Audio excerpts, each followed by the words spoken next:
নির্বাহী চেয়ারম্যান, মজলিস শুরার সদস্যবৃন্দ এবং সর্বস্তরের জনতা, আসসালামু আলাইকুম রহমতুল্লাহ বারাকাতুহু। বন্ধুরা আমার, ইতিমধ্যেই আপনারা জেনেছেন আমরা কি জন্য এখানে একত্রিত হয়েছি।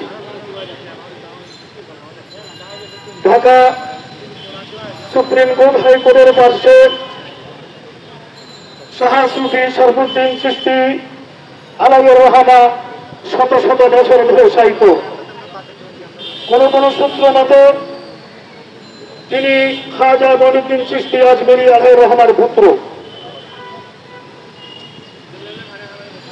আদালতের স্থাপনাকে সংস্কার করা, আরো সম্প্রসারিত করার কথা বলে অথবা মাজারে সন্ত্রাসীর আশ্রয় নেয় এরকম কথা বলে মাজার স্থানান্তর বা সরিয়ে ফেলার যে আবেদন একজন আইনজীবী করেছে, আমি সে আইনজীবীর বিচার কামনা করছি।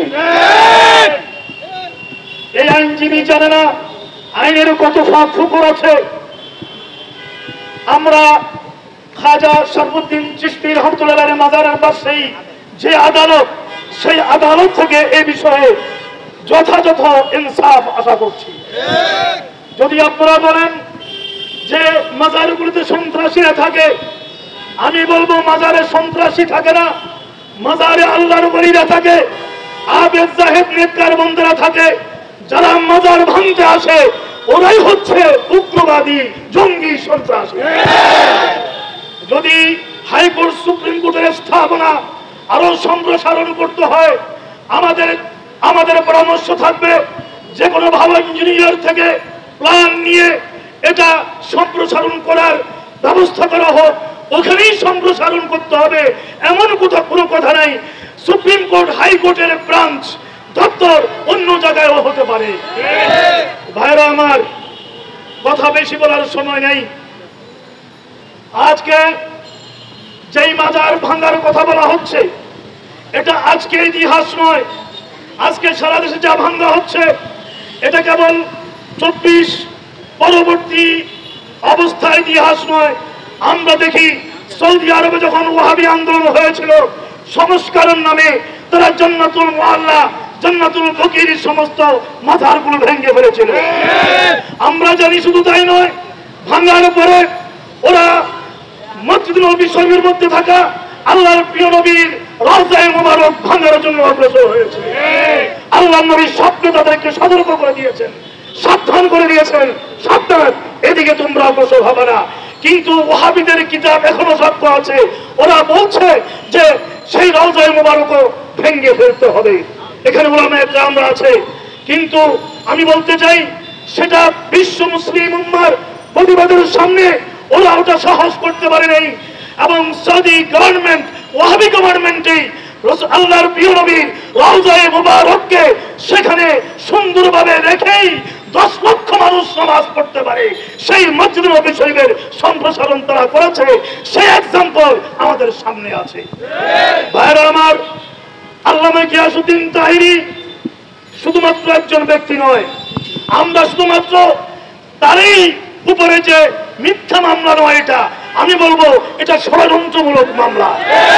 মিথ্যা মামলার ষড়যন্ত্রমূলক মামলার মধ্যে ব্যবধান আছে। এই ষড়যন্ত্র আরো সম্প্রসারিত হবে। আজকে দেখলাম মিডিয়ার মধ্যে কয়েকদিন আগে যে আইন উপদেষ্টা বলেছেন যত মামলা হয়েছে এটার 80% মামলারও এগুলো কোনো টিকবে না আদালতে, এগুলো ভিত্তিহীন, এটা বলছেন আইন উপদেষ্টা। এবং শুধু তাই নয়, উনি এটাও বলেছেন যে আমি অত্যন্ত লজ্জাকর ভাবে দেখতে পাচ্ছি যে যাদের উপরে হামলা করা হয় ওদের বিরুদ্ধেই মামলা হয়, যারা হামলা করে ওদের বিরুদ্ধে মামলা হচ্ছে। এটা আইন উপদেষ্টা বলেছেন। আমার বন্ধুরা, আমরা একজন নাগরিক হিসাবে,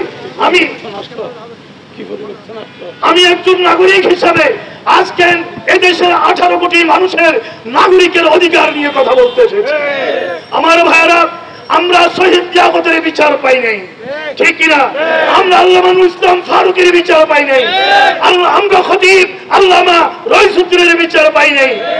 আমরা এত শত শত মাজার ভাঙা হয়েছে, আমরা বিচার পাইনি। তোমরা মনে করছো আমরা সুন্নিরা সরল সহজ, বসে বসে আমরা আঙ্গুল চুষবো। অনেক বক্তা বলেছেন সোজা আঙ্গুলে ঘি না উঠলে বাঁকা করবো। আমি বলতে চাই আঙ্গুল বাঁকা করতে হবে না, সোজা আঙ্গুলে ঘি উঠবে ইনশাআল্লাহ। আমি গভর্নমেন্টকে, এটা একটা গোষ্ঠী, একটা নির্দিষ্ট ক্লাস যারা দেশের মধ্যে টেনশন সৃষ্টি করে দেশের স্বাভাবিক পরিস্থিতিকে নষ্ট করতে চায়, এরা আগামী নির্বাচনকে ব্যাহত করতে চায়। এদের ইতিহাস 18 কোটি মানুষ জানে। আমি আহলে সুন্নাত ওয়াল জামাতের পক্ষ থেকে আমি সরকারকে এবং যারা আইন বিভাগে রয়েছেন, নিরাপত্তা বাহিনী রয়েছেন, তাদেরকে এ বিষয়ে এবং জনগণের যে নাগরিক অধিকার আছে তা নিশ্চিত করার আহ্বান জানিয়ে এবং আল্লামা গিয়াসউদ্দিন তাহেরীর বিরুদ্ধে যে ষড়যন্ত্রমূলক মামলা তা প্রত্যাহারের জোর, নিঃশর্ত প্রত্যাহারের জোর দাবি জানিয়ে এবং হাইকোর্ট মাজারের পাশে শাহ সুফি শরফুদ্দিন চিশতি আলাইহির রহমান, ওখানে যেন হাত দেওয়ানো হয়, সে হাত পুড়ে খান খান হয়ে যাবে। আমি সরকারকে সতর্ক করে সাবধান করে আমার বক্তব্য এখানে শেষ করলাম। আসসালামু আলাইকুম ওয়া রাহমাতুল্লাহ।